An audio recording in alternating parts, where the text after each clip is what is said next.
And you slaughter your own cows, Meg. Nice. Potatoes? Better grab some while you can. Meg's gravy is famous. It's practically a food group.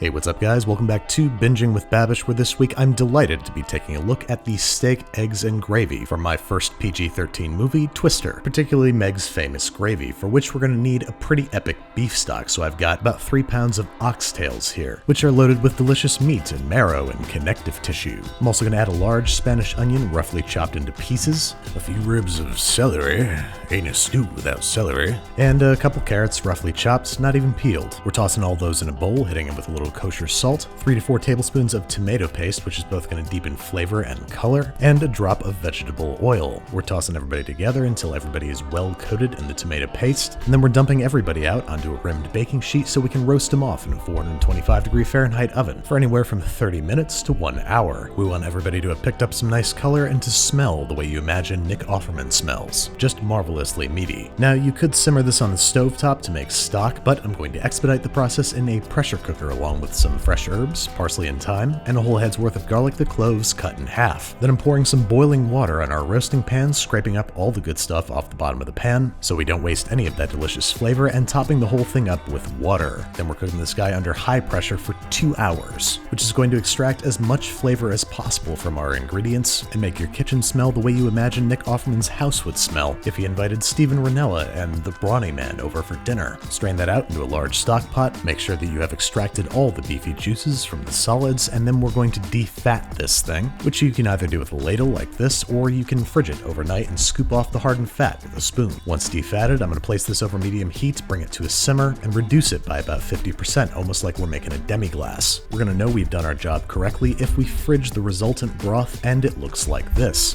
jiggly and jellified from all the dissolved gelatin we got out of the meat. Next up, to keep this breakfast light and healthy, it is served with mashed potatoes, which looked pretty fluffy and white to me, so I have about 3 pounds of russets here that I'm peeling and cutting into about 1-inch cubes, dumping into cold water and rinsing, which is going to remove excess starch, preventing the potatoes from discoloring and improving their texture. They're headed into cold, heavily salted water that we're going to bring up to a simmer and cook for 12 to 15 minutes until completely tender. Then we're draining, putting them back in the pot, and placing them over low heat, where we're going to cook and stir them for about 2 minutes. Meanwhile, on a separate burner, we've got half a cup of heavy cream and a 1/4 cup of butter, which we're going to gently heat until melted before pouring into the potatoes, killing the heat, and mashing them all together. Make sure you season early, because if you overwork the potatoes, they're going to get gummy. Once you've got them nice and smooth, make sure you taste for seasoning, and if they're good to go, it's time to cover them up and keep them warm while we get our gravy going. Once again, to max out meaty flavor, I want to use meaty fats in our roux, and having slaughtered her own cows, I figure Meg has access to something like this, beef suet, a saturated fat found around the animal's kidneys that has a nice high smoke point. To render out the fat from the solids, I'm just going to heat it over medium-low heat until it melts out, then strain it into my intended gravy making vessel. Now, you don't have to use suet, you could use beef tallow or bacon fat.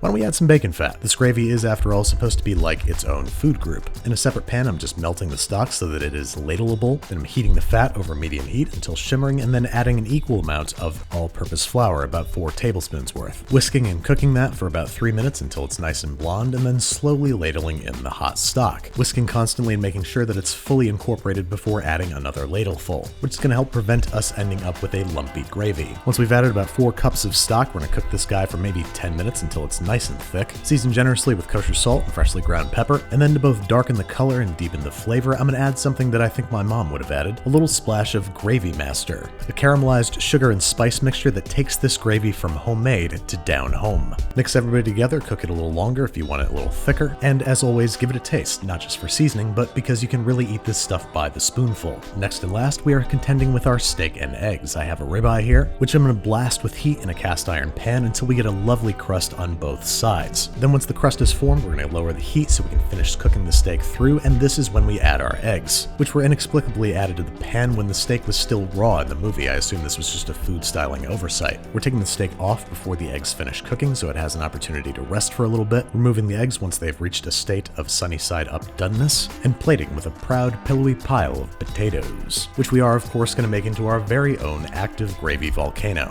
And there you have it, the breakfast of choice for lovable, scruffy, misfit storm chasers, their uptight fiancés, and Rochester native, may he rest in peace, Philip Seymour Hoffman. And even though I had literally just eaten lunch, I entered it into the as clean a plate as possible club.